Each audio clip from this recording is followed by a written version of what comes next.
Hey, it's Dario from Infamous Automotive. It's been a long time. I just looked and my last video was 5 years ago. I've had a lot going on in my life. We relocated, bought a building, moved the shop, been doing a bunch of stuff like that. But I've been posting frequently on Instagram and my Facebook and stuff like that. So I haven't been totally out of it. I just really haven't had the time to make a video.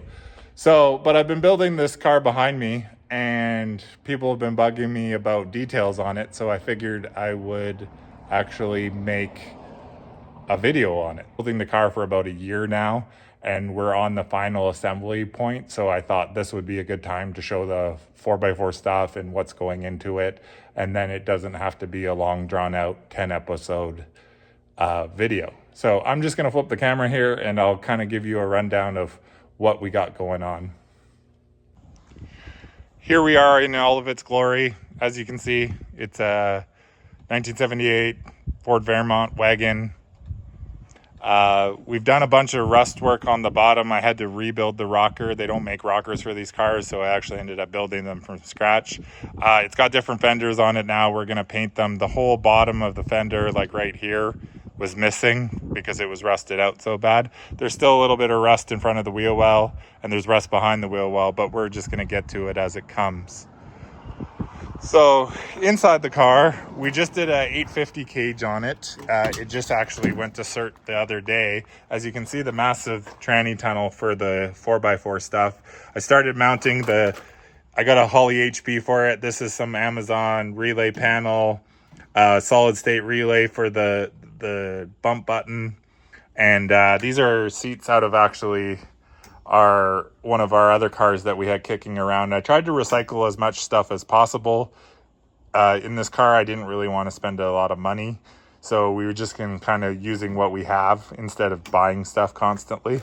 So it's got full 2x2 through floor subframe connectors, 2x3 outriggers. This is all new because this was all missing from the car. You can kind of see up here where I had to add pieces in.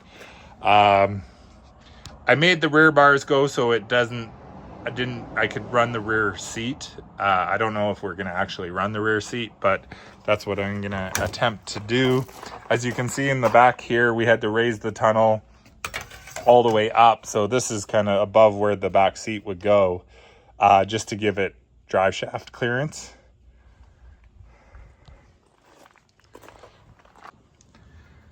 Here is the rear suspension setup. It's a little bit different than a usual Foxbody deal because of this car isn't going to be super low, so I wanted to have some good geometry on the rear forelink. I'm just going to climb over here. This space is all out empty. This is where the fuel cell will eventually go. That's one of the things that we're still working on. I did a mini tub on it. I just made these pieces myself. They're just 20 gauge metal, and I kind of just followed the shape of the stock tub. These are Summit Racing coilovers. They're the same as a QA1. They're just branded Summit Racing. Right now they just got some 80-pound springs, but I think that's a little bit too light. Rear diff cover is eBay. These things are like 40 bucks now. But this diff, you can see it kind of looks weird because these ears are higher. This is a Crown Vic diff. Like if you go way back into my videos years ago, I built the Malibu that ran 10s for $2,500. This is the same style diff. It's a Crown Vic diff with Explorer axles, Explorer brakes, Explorer ends, and then we kind of all put it together. It's got a 373 gear to match the front. And then because these ears are in a different place, these are uppers. These uppers are for a G-body. For some reason they were the correct length, so I just ordered some BMR uppers for it from Summit Racing. And then the coilover bracket down here, that's just eBay. They're like 25 bucks. And then I don't know if I can get in here. I might have to do it while it's on the hoist. I can't really see in there, but I'll add that piece in where the lower brackets are. These lower adjustable four-link brackets are for G-body also that I kind of straightened out and built. The anti-roll bar is It's like a UPR copy. They sell them on eBay for like 150 bucks. So like I said, this stuff is, we're in Canada, so everything costs 50% more. So say this anti-roll bar was $200. Canadian, it would be $300 by the time it gets here, by the time we pay taxes and stuff. So it adds up super quick. Like you're adding 50% to anything you buy. You can see in the back here, the cage, it's just a basic 850, but it's all tied in. It has all the floor bars to do 25.5, except for the one that goes over the tranny tunnel or under the tranny tunnel. But I kind of just, in advance, I did the bars all that way just in case this thing actually is fast. I don't think it'll go that fast, but it's easier to do it now than it is to rebuild it later. Here is the lower I was talking about. This is AFCO makes this for like circle track guys to mount a 9-inch in their G body. So all I did is kind of square up the end so it was straight up and down. And then I welded it in, so I think one of these holes is exactly the same location as a stock Foxbody deal. So I made my own lower control arms. They're just offset control arms. Here's a little more of the diff. It's got a brace on the front. I got a 1350 yoke to change that out too. Rear wheels are obviously Jegs SSR with a 28 10.5. They were on my Chevette before. I'm just using them for mock-up. With the Explorer with diff in the Foxbody, it narrows each side 1.5 inches, so it works out perfect for fitment up in here. Lots of room. With the Mini Time, there's tons of room on the inside. I have offset lower control arms too. Front wheels are at 28 10 by 17, obviously Jegs 17 by 8 with 6.5-inch backspace. It took a lot of figuring out to get this thing so it would actually have clearance here. I wanted the car pretty low in the front, even though it was all-wheel drive. I at least wanted it to be level with the back, so this is about as low as I can go, and with it still turning, so that's kind of where we ended up. I actually stretched the wheel well here. Normally there's like a little lip that comes down here, and I just kind of rolled that underneath to give it more room, because when you have a wide tire on the front, it seems to run into everywhere there and here and stuff. So I wanted to subtly stretch the wheel wells open, but then not totally make it look like a different wheel well. I'll give you a quick rundown of the engine bay and stuff before I end up putting it on the hoist. It just has a top and bottom twin turbo intercooler. This motor is twin turbo. That's going to be in this thing. Uses normal Mustang caster camber plates. The battery is stock location. It's just a smaller Honda battery. It has I just made a little tray that holds it up there. So this is what everybody wants to kind of know about. So this is a Racecraft stiletto style K-member. It used to have a bar that came all the way down here. It went like this. It's an older Racecraft deal. They don't even make that style anymore. What I ended up doing is chopping it off there and chopping it off there and making new diff mounts that go across here. So this diff is it's an iron diff. It's from, I want to say 99 to 05 ZR2, the High Rider Edition S10s.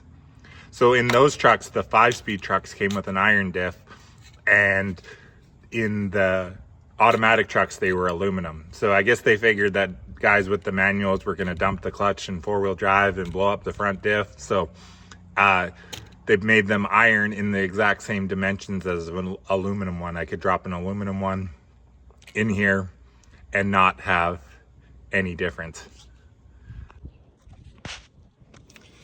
So inside this, they come with 373 stock, the ZR2 trucks. We're gonna give that a try because we already have it. This has they make them for the Cyclone trucks, but Cyclone guys run these iron diffs too. It has the M Factory LSD in it, so it's a Torsen style diff. Not the greatest for drag racing, but that's all they have available, and it's better than an open diff. And then this axle tube and the inner axle shaft is from an all-wheel drive Astrovan. So the all-wheel drive Astrovans don't have a disconnect down here like an S10 would have a disconnect down here to unlock it, and it would have a two-piece shaft. So this is a one-piece shaft. It normally has a mount up here. I ended up cutting that off and making kind of like a axle saddle, and then I also trussed the diff down to the bottom to eliminate some of the flex. The diff has the aluminum bushings where the rubber bushing, so there's one here. This is solid mounted, and then there's one on the back and one on the front here, and it's all solid. The rack is a Pinto rack. These are obviously Summit Racing. This is like a 71, 72 Pinto style, and then it has a couple U-joints from eBay. This one's like a smooth 3/4 smooth to 3/4 double D. This one's 3/4 double D to Pinto rack.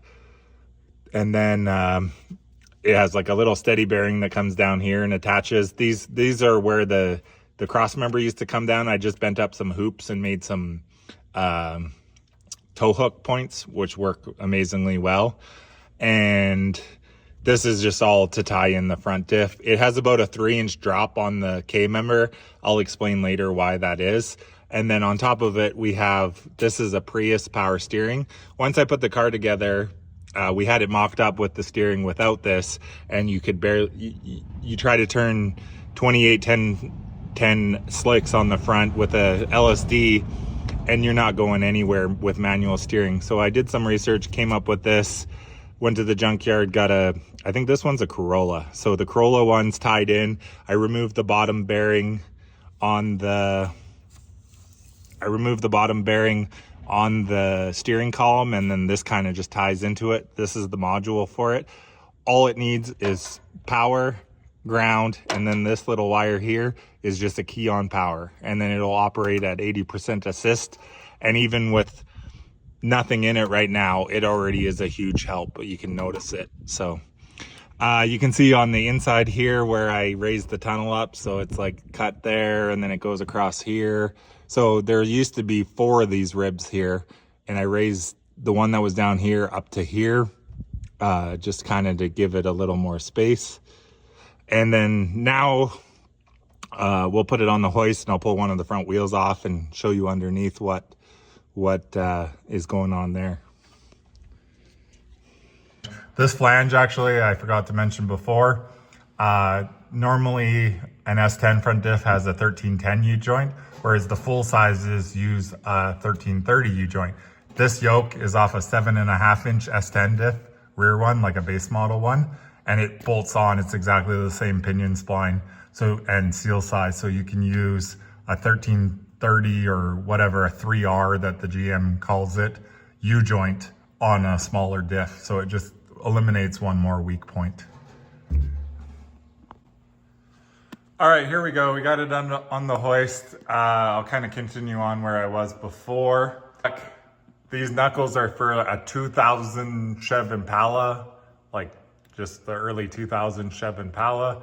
The reason I used them is kind of they had the correct bolt pattern, and I was able to build an axle with this CV end and this CV end. So the inner CV end and the axle bar is from a regular base model 4x4 S10. The outer CV is from a North Star, like Eldorado or DeVille, any of the front wheel drive that had a North Star engine in it with the 4T80 has this outer CV axle.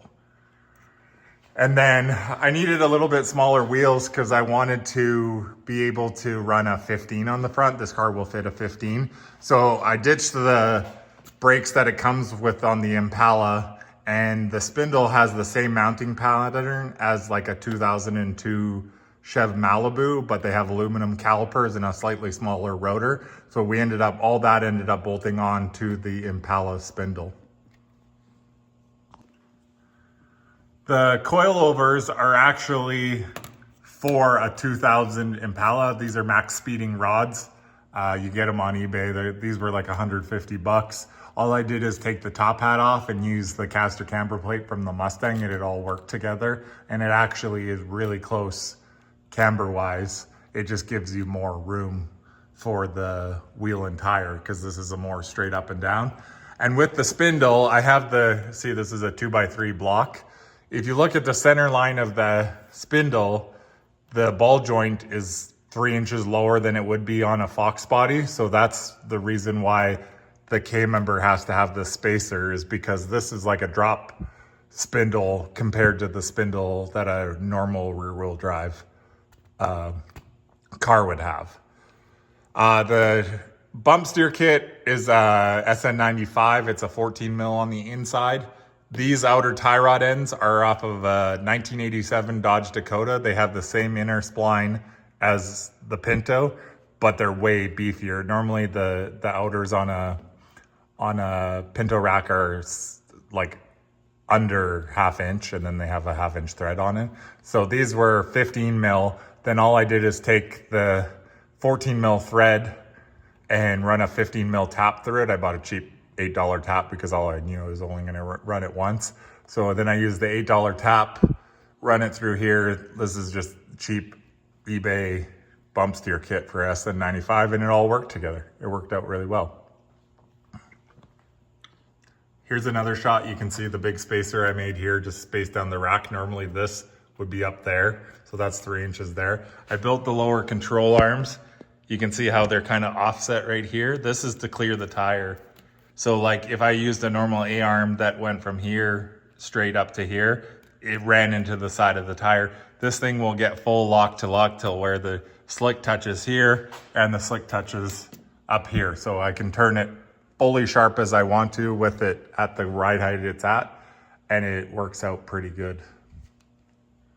Here at this side, you can see how big the tunnel actually is. This is a piece of 1/8 inch.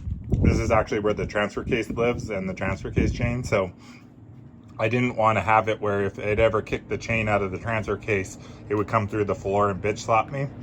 So we just kind of added this little bit, and then it ended up adding a point when we built the tunnel. So you can see how close it is. Like we actually had to notch out this corner of the seat just to get it over, because this tunnel is super wide, but that's as tight as I could go. And then you can kind of see down here, there's a V-band. Let's see if I can get it right here. This is what attaches the steering column to the electric motor. So the V-band just kind of splits, and then half of it goes out the bottom and the steering column comes out the top. And we actually bent the pedal over because it was really tight down here. And the gas pedal, I think, is actually going to have to go over a little bit more. So that's where we're at with the car. I kind of gave you a rundown of everything we got going on.